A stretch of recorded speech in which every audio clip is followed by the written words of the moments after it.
ಪಾಪು, ಹ್ಮ್ ನಾಳೆ Valentine's day full grand ಆಗಿ ಸೆಲೆಬ್ರೇಟ್ ಮಾಡೋಣ. ಕೆಲ್ಸ ಎಲ್ಲ ಸುಮ್ನೆ ದುಡ್ಡು ವೇಸ್ಟ್, ಸುಮ್ನೆ ಇರೋ ಸುಚ್ಚು. ಯಾಕೆ ಪಾಪು ಹಿಂಗ್ ಹೇಳ್ತೀಯಾ?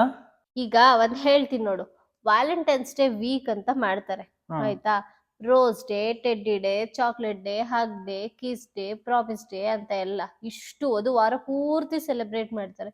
ರೋಸ್ ಡೇಗೆ ಹುಡುಗರು ತಗೊಂಡೋಗಿ ಅವ್ರ ಹುಡುಗಿರ್ಗೆ ಒಳ್ಳೆ ನಾಯಿ ತರ ಹಿಂದಿಂದಿಂದಿಂದನೇ ಹೋಗಿ ಹುಡುಗಿರ್ಗೆ ಕೊಡ್ಬೇಕು, ಆಯ್ತಾ? ಅವ್ರ ಅಮ್ಮಂಗೆ ಒಂದ್ ಮೊಳ ಹೂವ ತಂದು ಕೊಟ್ಟಿರ್ತಾರೋ ಇಲ್ವೋ. ಚಾಕ್ಲೇಟ್ ಡೇನು ಅಷ್ಟೇ, ಹುಡುಗರೇ ಚಾಕ್ಲೇಟ್ ಕೊಡಿಸ್ಬೇಕು. ಪ್ರಾಮಿಸ್ ಡೇಗೆ ಹುಡುಗರೇ ಪ್ರಾಂಪ್ಟ್ ಆಗಿ ಪ್ರಾಮಿಸ್ ಮಾಡ್ಬೇಕು. ಹಗ್ ಡೇ, ಕಿಸ್ ಡೇ, ಆಳು ಮುಳು ಡೇ ಇದೆಲ್ಲದನ್ನು ಬರೀ ಹುಡುಗರ್ಗೆ ಟ್ಯಾಕ್ಸ್.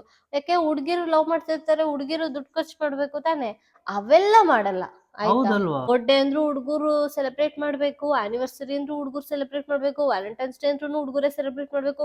ಹುಡ್ಗಿರ್ ಏನ್ ಮಾಡ್ಬೇಕು ಮತ್ತೆ? ಎಲ್ಲ ಈಸ್ಕೊಂಡು ಚೆನ್ನಾಗಿ ಆರಾಮಾಗಿ ಅವ್ರಿಗೆ ಪಾಪ ಹಿಂಸೆ ಕೊಟ್ಟು ಟ್ಯಾಕ್ಸ್ ಹಾಕೊಂಡು ಇರ್ಬೇಕಾ? ಆ ಹುಡ್ಗರು ಆ ದುಡ್ಡು ಎಲ್ತಿಂದ ತಂದಿರ್ತಾರೆ ಅಂತ ಗೊತ್ತಿಲ್ಲ, ಸ್ಯಾಲ್ರಿಯಿಂದ ತಂದಿರ್ತಾರೋ ಅಥವಾ ಸಾಲ ಮಾಡಿ ತಂದಿರ್ತಾರೋ ಇಲ್ವೋ ಗೊತ್ತಿಲ್ಲ.